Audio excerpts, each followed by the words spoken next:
করছো, রাজত্ব করছো, আজকে আমার সামনে দাঁড়া। একদিকে আল্লাহর হুঙ্কার, অন্যদিকে জাহান্নামের তর্জনার গর্জন, তর্জনার গর্জন। এই জাহান্নামকে 70,000 শিকল দিয়া বাঁধা হবে রে। 70,000 এক একটা ফেরেশতা, 70,000 ফেরেশতা, এক একটা ফেরেশতার সঙ্গে আরো 70 করে ধরে রাখবে।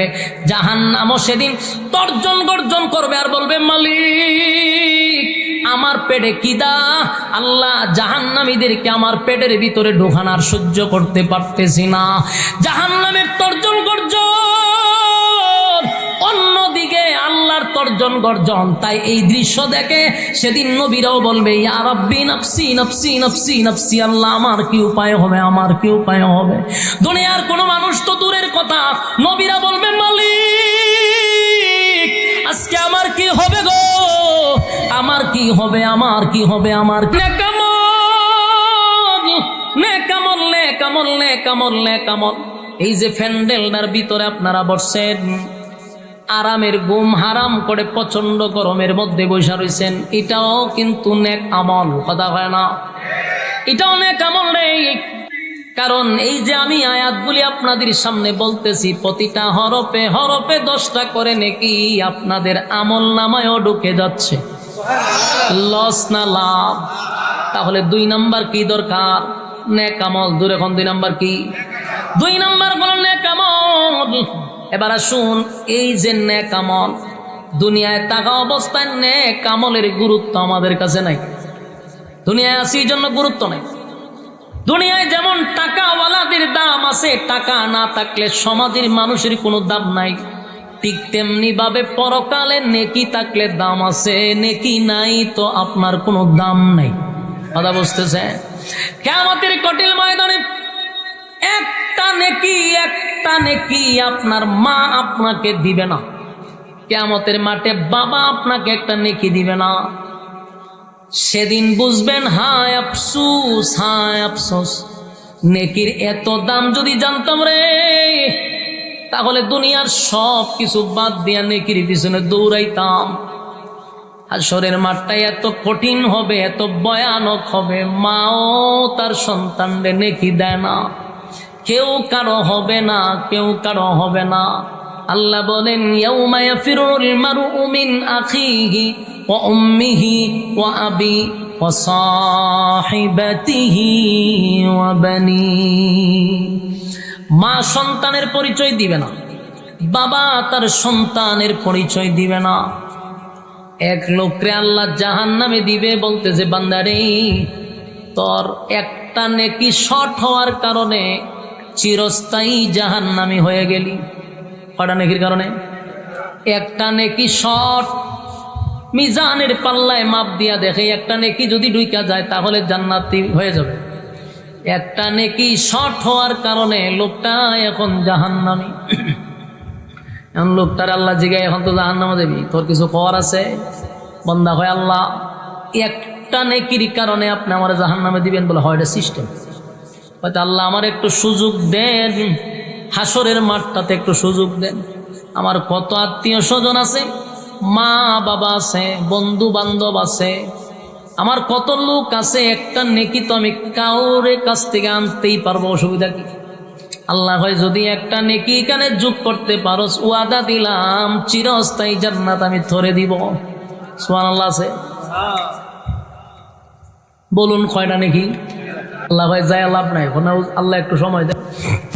হাসরের মাঠও পাঠাইছে, গিয়া বন্ধু বান্ধবের সাথে দেখা হয়েছে, ওই যে ডেরিলে আজকে আড্ডা মারছে। কথা বুঝেন নাই? ওয়াজ মাহফিল তো যে ডেরিলে আড্ডা মারছে, দোকান ফাটে বসে গল্প করছে, কফি খাওয়াইছে, চা খাওয়াইছে, এদের সাথে দেখা হইব।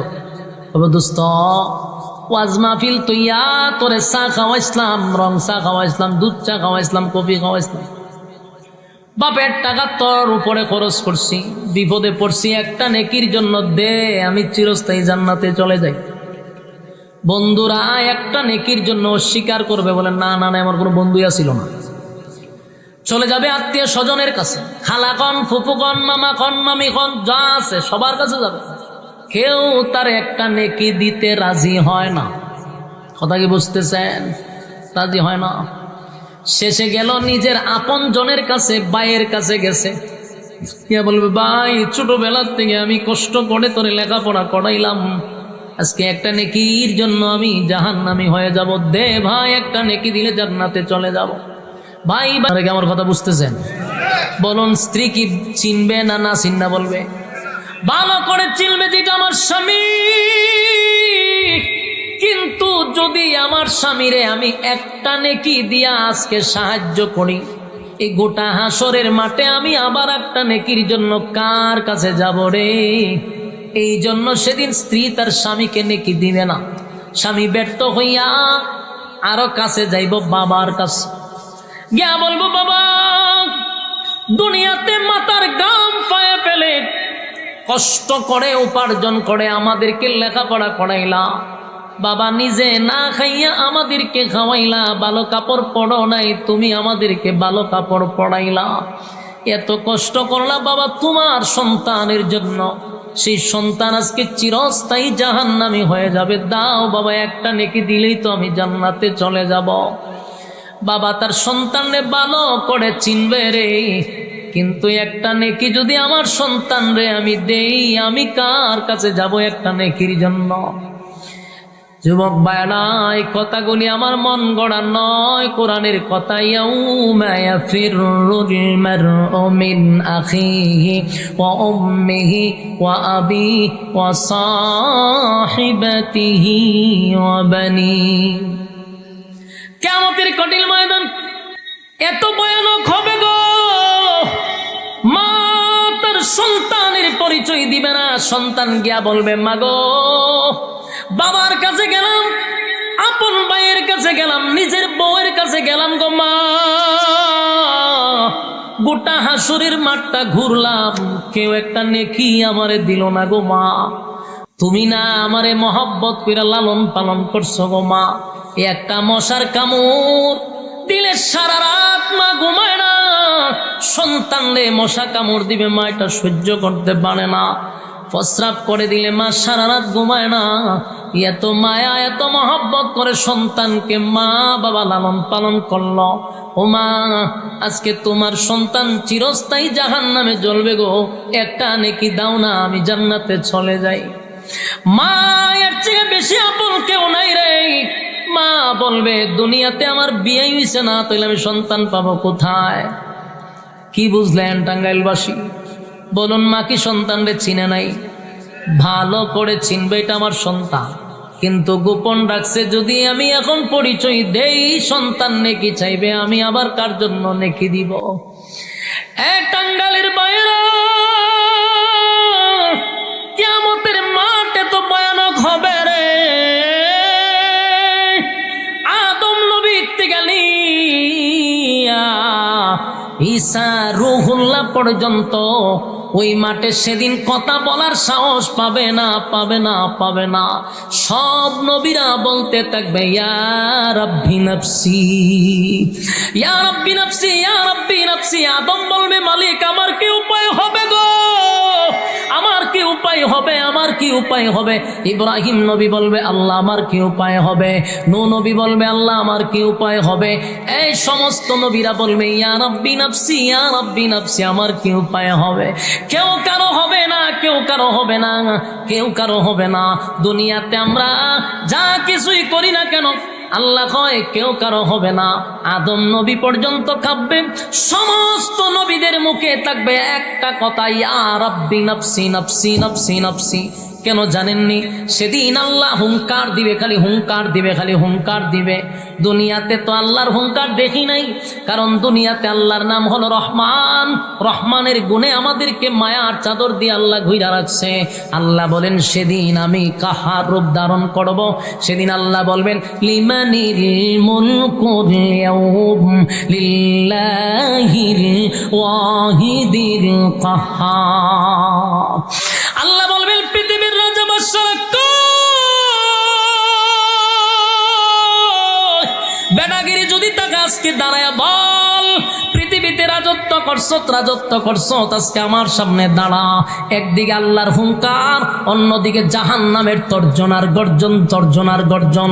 এই জাহান্নামকে 70,000 শিকল দিয়া বাঁধা হবে রে। 70,000 এক একটা ফেরেশতা, 70,000 ফেরেশতা, এক একটা ফেরেশতার সঙ্গে আরো 70 করে ধরে রাখবে। জাহান্নামও সেদিন তর্জন গর্জন করবে আর বলবে, মালিক আমার পেটে কিদা, আল্লাহ জাহান্নামীদেরকে আমার পেটের ভিতরে ঢোকানোর সহ্য করতে পারতেছি না।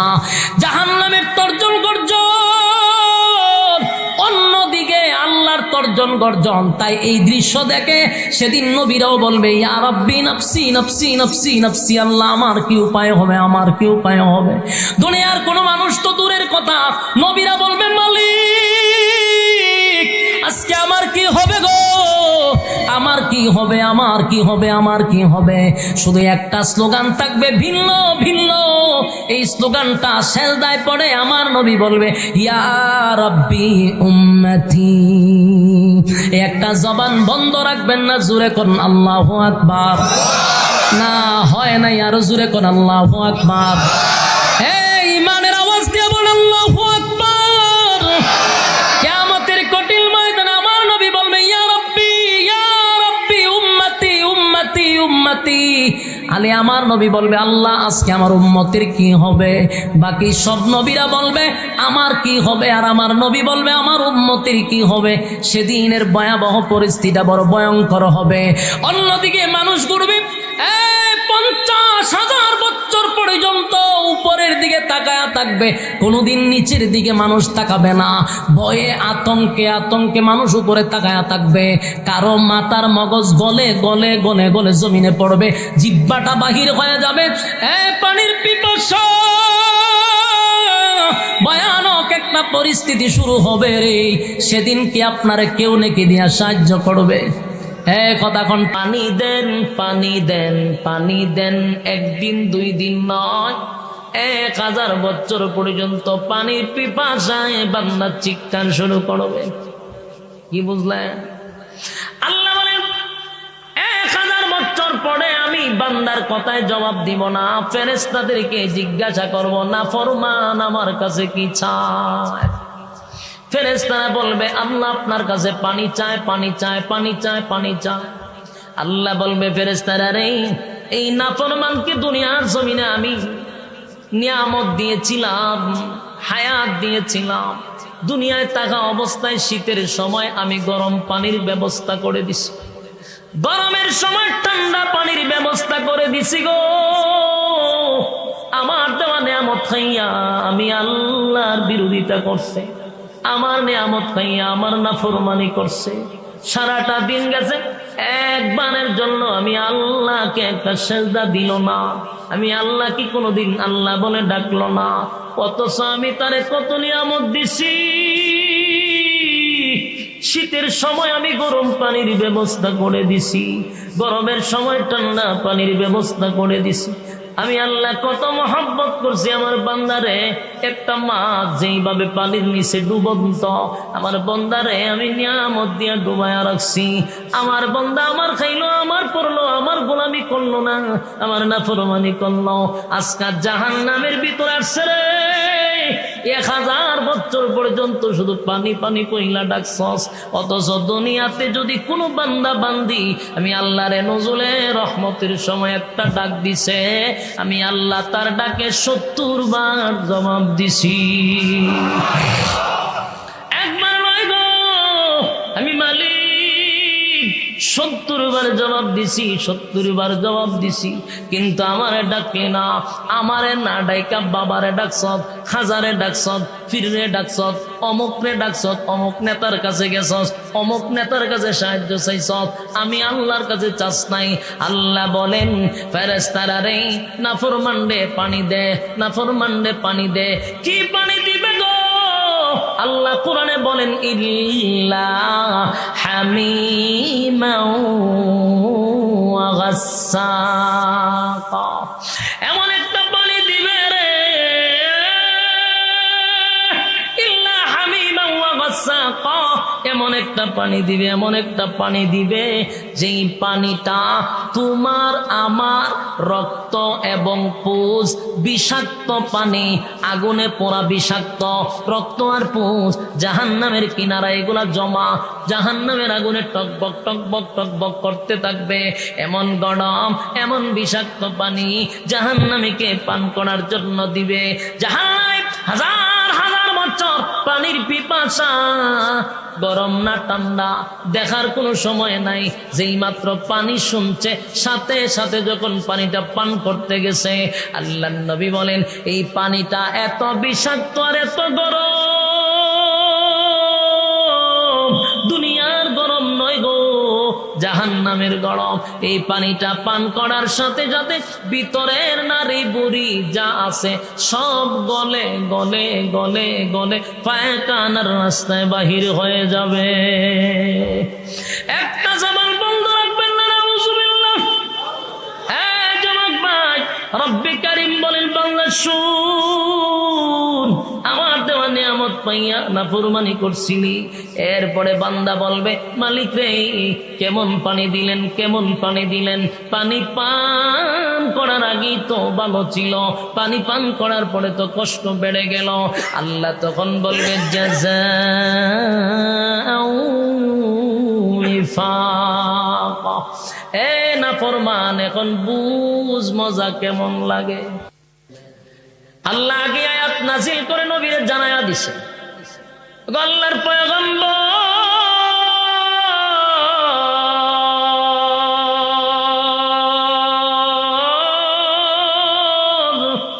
আমার মালিক তো আপনার আগে জানাইছে, মুনাফিকের জন্য যদি আপনি নবী একবার নয় 70 বারও যদি দোয়া করেন, আমার আল্লাহ আপনি নবীর দোয়া কবুল করবে না।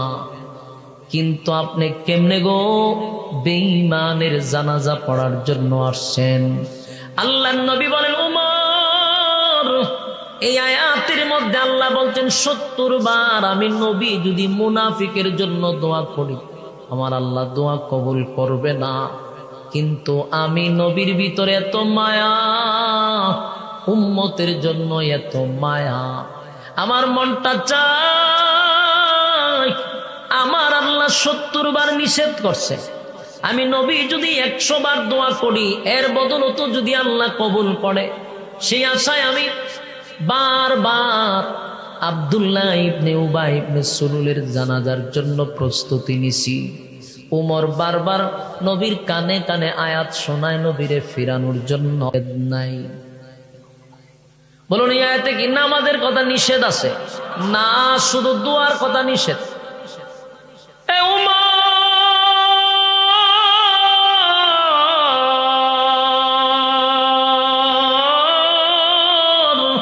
এই আয়াতের কোথাও তো নামাজের কথা নিষেধ করে নাই গো। এই আয়াতের মধ্যে আমার আল্লাহ নিষেধ করছেন মোনাজাতের কথা।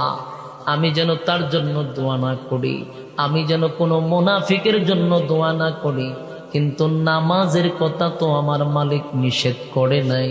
তাই আমি সিদ্ধান্ত নিছি আব্দুল্লাহ ইবনে উবাই ইবনে সুলুলের জানাজা আমি নবী পড়ায়া দিব।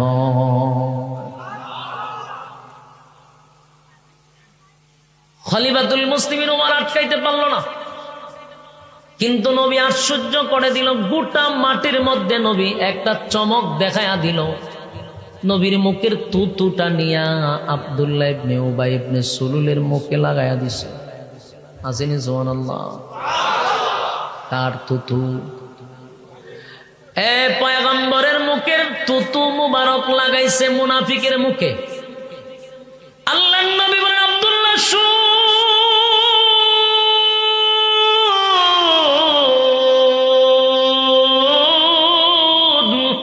আমি নবীর তুতু তোর আব্বার মুখে লাগায়া দিছি। আমি নবীর মুখের তুতু লাগানোর বরকতে যদি তোর আব্বার গুনাহ আমার আল্লাহ মাফ করে দেয়। উপর মালিক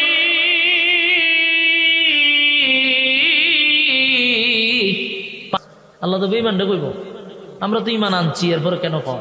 ওই যে আগে কইলাম সারা বছর নামাজ না পড়ে ইমানদার দাবি করিস, সুদ খাইও ইমানদারের দাবি করছে। এই জন্য আল্লাহর কাছে থার্মোমিটার আছে না নাই? আমরার কাছে নাই, কিন্তু আল্লাহর কাছে। আল্লাহ দেখে এটা সব দরবেশ, কিন্তু ইমান গিয়া জিরুত বইয়া রয়েছে। এই জন্য আল্লাহ বারবার আমরারই টার্গেট করে, কারণ আমরা তো নেক্সট সুরতে ধোঁকা দিতেছি। ইমান নাই, বেঈমান হইয়া বসা, এরপরে ইমানের দাবি লইয়া বইরিস। এই জন্য আল্লাহ বেঈমান তো এমনি সিল মারা, এহেরার নসিহত করে লাভ নাই। তোরা যে ইমানদারের দাবি করে বেঈমান হইয়া বইরিস, এর লেগে আমি আল্লাহ তোরারই বারবার বলতেছি ইমান আন, আমি আল্লাহর উপর। জাহান্নামের থেকে বাস, এরপর আল্লাহ ভয় কর, আমি আল্লাহ রে। তুইটার খারে কয় ইমানদার রে কয়। ঘটনাটা কি? ঘটনা হইল আল্লাহর কাছে ইমানের থার্মোমিটার আছে, এই জন্য আল্লাহ দেখে আমাদের ইমান নেই। এই জন্য ইমানদারকেই ইমানের বয়ান করে। কথা কি বুঝতেছে? ইল্লাল্লাযীনা আমানু, ঈমান আনো আমি আল্লাহর উপর। ইমানদারকে ঈমান আনার কথা বলে, কারণ ইমানদার নেক্সট সূরাতে বেঈমান হইয়া বইরিছে। কথা হয় না? ওই যে হুজুর একটু আগে কইল যে রাসূলের পিছনে একজন নামাজ পড়তো, এর নাম হইল আব্দুল্লাহ ইবনে উবাই ইবনে সুলুল।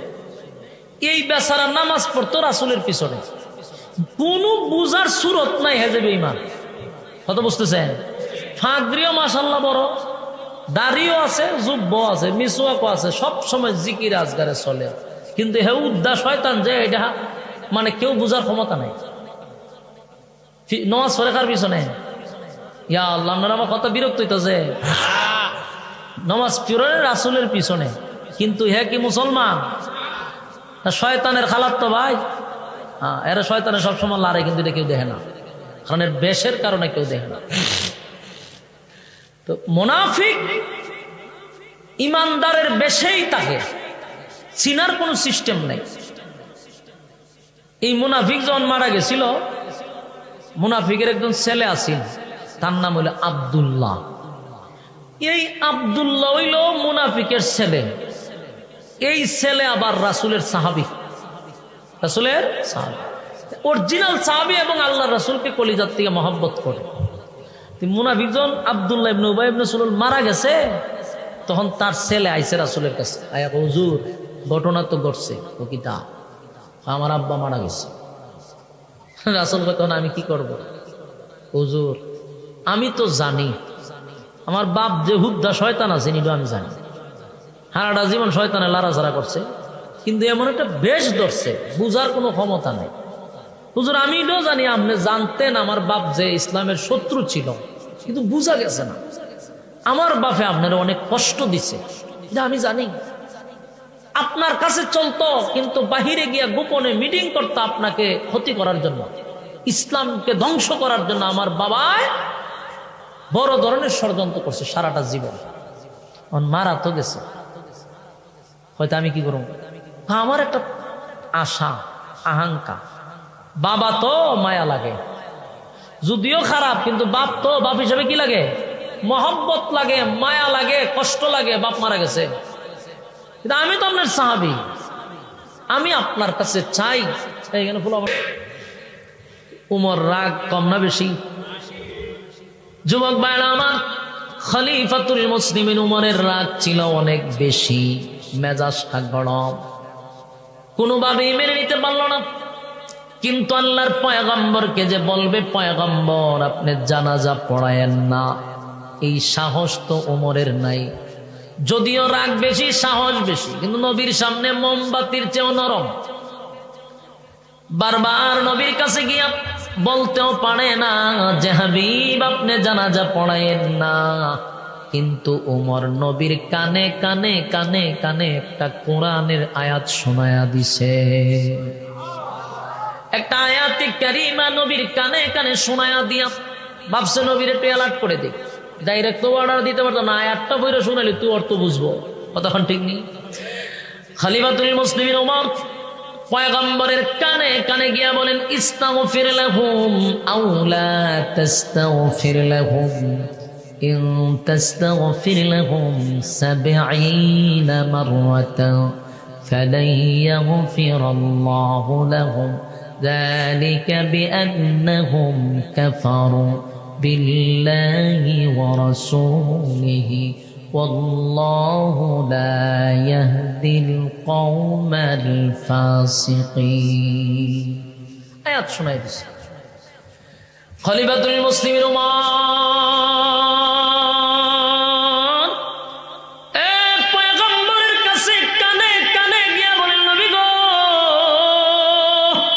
আমার আল্লাহ না আপনাকে আগেই জানায়া দিল ইস্তাগফির লাহুম আও লা তাস্তাগফির লাহুম ইন তাস্তাগফির লাহুম 70 মাররাতান ফালান ইয়াগফিরাল্লাহু লাহুম ذلك بأنهم كفروا بالله ورسوله والله لا يهدي القوم الفاسقين পয়গম্বরের কানে কানে কানে বারবার আয়াতগুলা রিপিট করে করে পয়গম্বরের কানের সামনে আয়াত যখন তেলাওয়াত করতেছিল আল্লাহর পয়গম্বর বলেন উমর বারবার কেন আয়াতটা আমার কানে কানে বারবার কেন শোনাচ্ছ উমর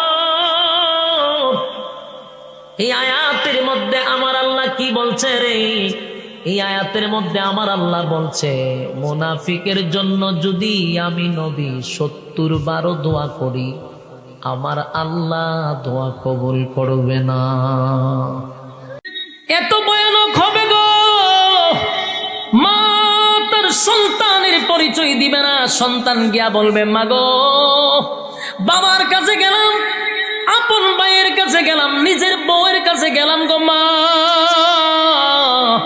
গোটা হাসুরের মাঠটা ঘুরলাম কেউ একটা নেকি আমারে দিল না গো মা আমি জানতাম তারপরেও তোরে মাঠে কেন পাঠাইছি জানোস নি বান্দা আমি আল্লাহ তোরে সময় দিছিলাম ওয়ালাজ সময়ের কসম করে দুনিয়ায় বইলা রাখছিলাম ইন্নাল ইনসানা লাফি খুস আল্লাহ বলে আমি না সময়ের কসম করে বলছি সময়ের কসম নিশ্চয়ই তোরা ধ্বংস তোরা ক্ষতিগ্রস্ত কেন বলছিলাম এই পৃথিবীতে পাঠাইছিলাম বান্দা তুই আমার গোলামি করার জন্য ওয়ামা খালাকতুল জিন্না ওয়াল ইনসা ইল্লা লিয়াবুদুন মানব দানব দুইটা জাতিরে পাঠাইছি গোলামি করার জন্য আমি তোরে সময় দিয়া পাঠাইছি 60 বছর আর 70 বছর সময় দিয়া পাঠাইলাম কিন্তু বান্দা আমার দেওয়া সময় দিলি বন্ধুরে আমার দেওয়া সময় দিলি আত্মীয়রে আমার দেওয়া সময় দিলে বউরে আমার দেওয়া সময় দিলি মা বাপরে আমার দেওয়া সময় ব্যবসায় দিলি চাকরি দিলি আমার দেওয়া সময় বন্ধুদের আড্ডায় দিলি কিন্তু আমি আল্লাহ যেই কাজে পাঠাইলাম